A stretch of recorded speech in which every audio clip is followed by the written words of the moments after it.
Halo Bapak Ibu dan Saudara yang terkasih dalam Tuhan, apa kabarnya hari ini? Semoga Bapak Ibu dan Saudara selalu dipenuhi dengan kebaikan, dengan kesehatan, dan berkat Tuhan yang melimpah. Bertemu lagi dalam Sapa Keluarga yang Anda saksikan hari ini.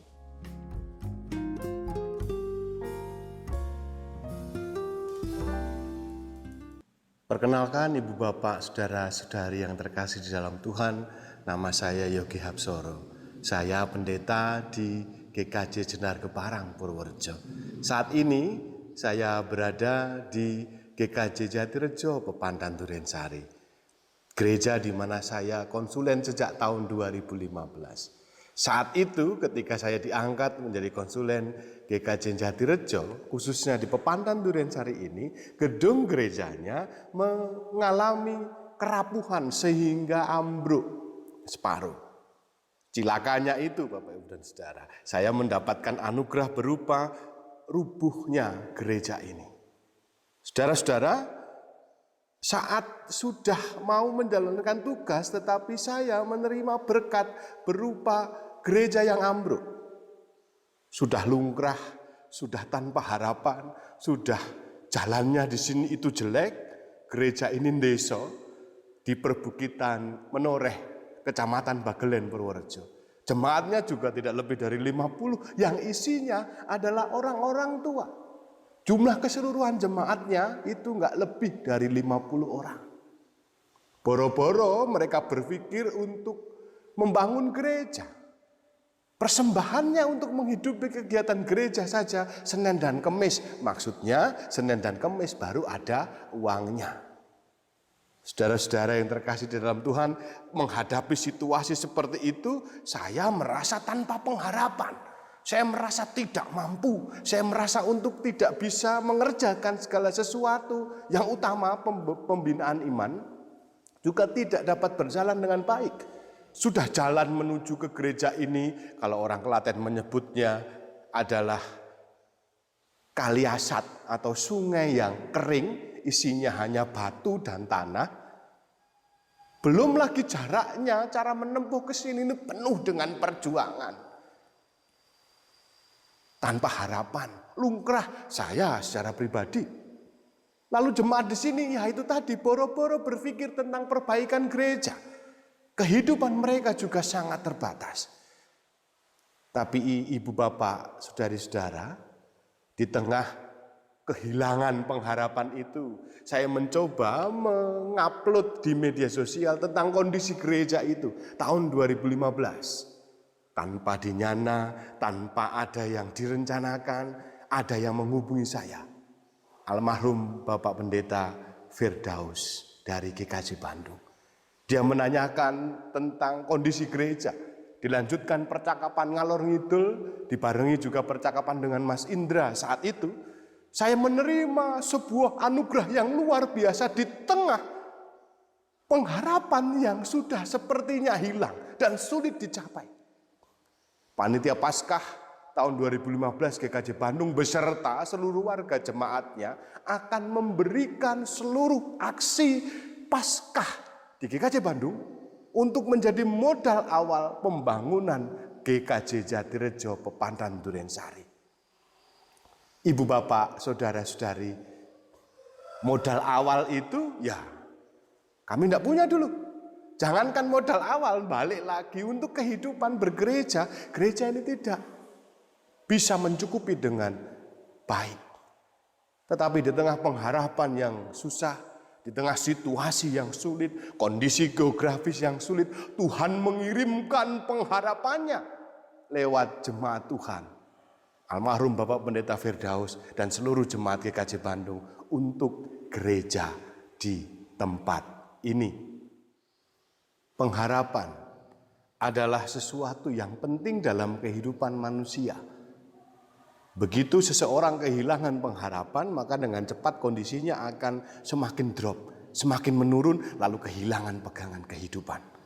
Masalahnya bagi sebagian orang saat ini, detik ini, dunia ini nampaknya penuh dengan ketidakpastian, penuh dengan kekacauan dalam menghadapi persebaran pandemik virus COVID-19. Lalu pasti muncul pertanyaan, masih adakah pengharapan dalam hidup kita saat ini? Ibu bapak saudari-saudara yang terkasih dalam Tuhan, disinilah pentingnya kita menghayati kehidupan kita saat ini dimanapun kita berada. Di tengah-tengah PSBB, di tengah-tengah persebaran pandemi virus COVID-19 yang begitu luar biasa saat ini, firman Tuhan lewat Rasul Paulus kepada jemaat di Roma pasal 5 ayat 8 menuliskan, akan tetapi Allah menunjukkan kasih-Nya kepada kita oleh karena Kristus telah mati bagi kita ketika kita masih berdosa. Roma 5 ayat 8 ini menuliskan dan mengajak kita semua untuk memfokuskan diri pada kasih karunia Allah yang mewujud pada pengharapan dan pengorbanan di dalam Kristus. Dan catatan tadi adalah itu terjadi saat kita masih berdosa. Melalui pengorbanan Kristus kita mempunyai pengharapan hidup. Melalui pengorbanan Kristus kita diperdamaikan dengan Allah dan menjadi anak-anak-Nya. Nah, catatan Paulus ini, saudara-saudara, menjadi menarik. Karena saat kita masih berdosa, ketika kita masih berdosa, Allah sudah menyatakan kasih karunia-Nya. Allah menyatakan kasih karunia itu justru saat kita masih di dalam dosa. Apalagi kalau kita sudah menjadi anak-anak-Nya. Mungkinkah Allah menarik kasih karunia-Nya? Tidak mungkin, bukan?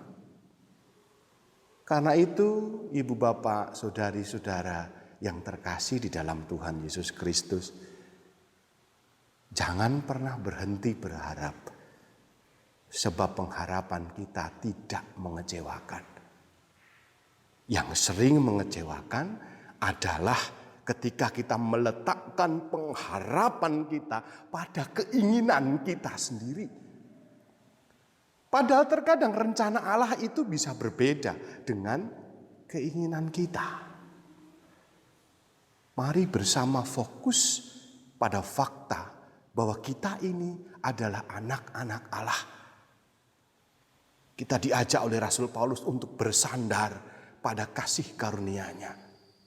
Itu bukan berarti kita tidak boleh membawa keinginan kita, boleh. Tetapi letakkanlah keinginan kita, keinginan diri kita itu di bawah kasih karunia Allah. Keinginan-keinginan kita, ibu bapak, saudari-saudari, saat ini mungkin berbeda jauh dengan apa yang terjadi.